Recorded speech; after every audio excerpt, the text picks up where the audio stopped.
Hello and welcome to the MP Tech Group. Wanted to spend a few minutes today in one of our upstairs areas where our programmers all work. And in the corner of this room, we've got set up our color inkjet label printers. The ones you see here today are both from Epson. And the color inkjet label printers, the reliable ones, have been out for about 5 years now. And we jumped on this technology pretty early because we see a need for it in our customer base. And you can load a pressure sensitive label in here. You can print full color. They print pretty quickly, they're pretty reliable, and they're fairly economical as well. The one you see on the right is the first one that we started selling. It's a Epson 3500. It's 4 inches wide. It's kind of a light duty printer. If you were printing 1 or 10 labels at a time, just in a little singular mode, not in a big huge batch mode, this is the printer you would use. And the one on the left here is the 6000, which is the newer of the printers from Epson, and it prints faster. And you could print batches of labels. If you said, "Hey, I need to print 500 labels at a time," this would be more the one you would want to use. And then in the middle here, you'll see this ZCAT, and this is a special rewinder that works with these color label printers, because if you try to put any tension on the web when you're rewinding as these are coming out of the printer, you'll throw that printer off. So that ZCAT is a real special rewinder that's got a little it puts no tension on the label web at all. As a matter of fact, you'll see it kind of pooling here, and it's got a sensor, and when it sees that you got a little bit of a loop, it starts to pull the labels up into the rewinder. So it works really, really well. It winds straight, it winds tight, and it does not throw the inkjet printer off. And then you see a laptop that we've got Bartender on, and then just kind of panning around this area a little bit. We've got a cabinet in here where we keep all the consumables for this. And I say that we've done a lot of work on these printers over time. I mean that. We've tested a lot of materials. So we've got label materials that are paper. We've got label materials that are poly. We've got ones that are color fast. In other words, you can get them wet, you can get them chemicals on them, and they'll work fine. They won't run, they won't stain. And a lot of these color labels are going on prime products, on little jars of jams and jellies or wine or whatever. So when you get condensation on the label or the label gets wet, it cannot run. The printer on the left here, the C6000. By the way, there's a 6500 version of this. It's wider. This one's 4 inches wide. But that printer will really do a color fast label. You could do a poly label with ink on it, and you can put chemicals on it. You can put alcohol. We use Windex here, and the ink will not come off. The one on the right is more kind of for paper labels that don't have that high level of requirement. But so I've got George in our technical services here team with me here today, and George is kind of we got a couple of folks here that are really heavier experts on these printers, and George has got a format set up in Bartender, and the printer on the left, the 6000, is pretty well ready to go. So I'm going to let George show us how you deal with a label format and how you print to this printer. So take it away, George. Okay. So here in Bartender, I've made up a label. The material I have loaded in is a 4x2. We're connected via network connection to the back of the printer. It'll do both Ethernet and USB.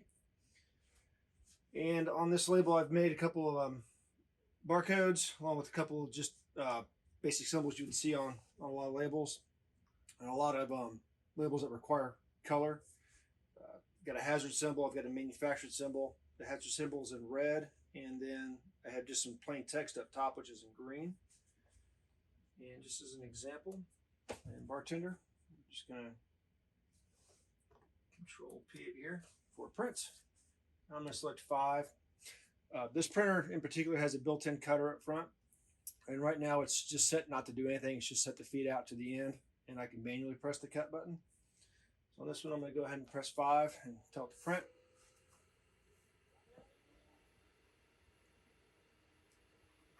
And it'll get moving again. As you can see, it's fairly quick on these labels. George, you can adjust the speed on this. This is probably not at its fastest speed, is it? No, it's not. Yeah, So you could run faster if you wanted to. And to your point, you can set this printer up to cut after every label, and you could have a little catch tray, or you can tell it just print continuously like this is. Correct. Or cut at the end of the job or whatever. This one's just feeding out, and I can manually hit the cut button.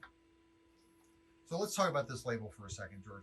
So hold that back up for a second. Sure. So you've got a red triangle here. You've got green text, but this is a great label because it's a data label primarily, right? So you know, it's not a prime label, it's not a color label, really. But in this case, this customer, for whatever reason, for compliance reasons, needs that red triangle, needs that green text up at the top. Right. And in the old days, what we would do is we would press print the color on there, and everything else would be blank, and then the customer would overprint. But they may have 10 different variations of this. So now they got to stock 10 different labels, maybe 100 different labels with the different color combinations that are on there, and then overprint the variable data at time of manufacture or at time of use. Right. But now you can stock one blank stock, and you can print all of this one time at time. So right. it's really a huge, and imagine having to inventory 100 different labels. Now you inventory one label. So that's a massive savings. And we're not showing the capabilities of this printer, and we're not going to in this video, but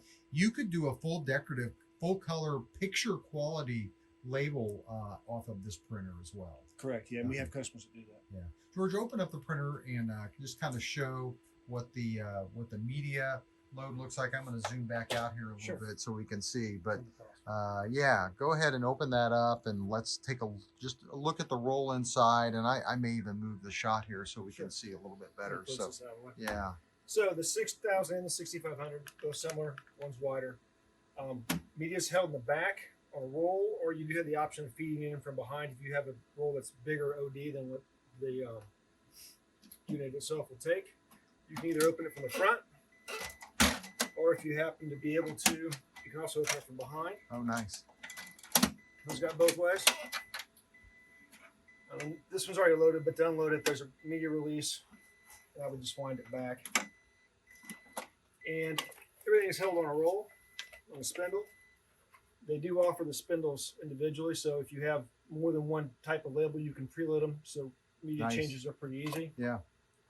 And this isn't a standard 3-inch core 8-inch OD like we'd see on a Zebra tabletop printer. It's a little different. You can't go full 8 inches, as I recall. No, I think 6 inches is technically the most on the OD, which is about, this one's probably a little over spec, but it does work. Yeah. And then when you feed that, this unit kind of takes the label in and kind of loads itself, right? Yeah. So just drop it in. And there are some pictographs here that do help. But as we go through here, as we load it in, you're going to see it eventually. They grab the label. Grab it and it's done. And it's now telling me to close the cover. It's ready to go. So, yeah, close the cover. Okay. One more thing I kind of wanted to talk about and highlight here. If you were paying close attention when this thing printed, you will see that there was a print head swiping back and forth in here. So this one has a swiping print head. That one has a swiping print head as well. And here's the difference. It's a less expensive printer that way. And the first label out, as you saw, happens really quickly. There is another series from Epson, and we also sell the VIP printers, and the VIP printers work this way as well, where it doesn't move the head. The head is one very large head that does not swipe back and forth. The advantage of that is you can really print a lot of labels fast. That thing moves, I don't know, 8 or 10 inches a second. It goes fast. It might be actually faster. Yeah. And so these print a little bit slower. So this is kind of a medium duty printer because of that. But the printers that have got the fixed head, and the VIP one will print, the Epson one's 4 inches wide. The VIP one is 8 inches wide. They will print fast. But the first label out takes a few minutes because the print head has to come over into location. So it takes maybe 20 seconds for that first label. Now, if they fly out after that. But if you're printing 1 or 2 at a time, you'll get frustrated with those printers. Those printers are really meant for large quantities of labels being printed out. And again, there is a wider body of this Epson printer as well. So cool technology. We bring customers up here and we'll print sample labels for them somewhat frequently. So if you've got a label that you want to see how the Epsons would perform, or even the VIPs, we can get you test samples. The Epsons we would do here. And we have delivered this Epson printer to a customer with this rewinder and let them use it for a period of time. And as you saw, this works with Bartender. So any normal label printing software, well, particularly Bartender, we know works well with this. So another aspect of our business we wanted to share with you, great demo gear we've got in our facility, a lot of experience and capabilities with this technology. So we are here to help. EMPtechgroup.com, always the best place to find us.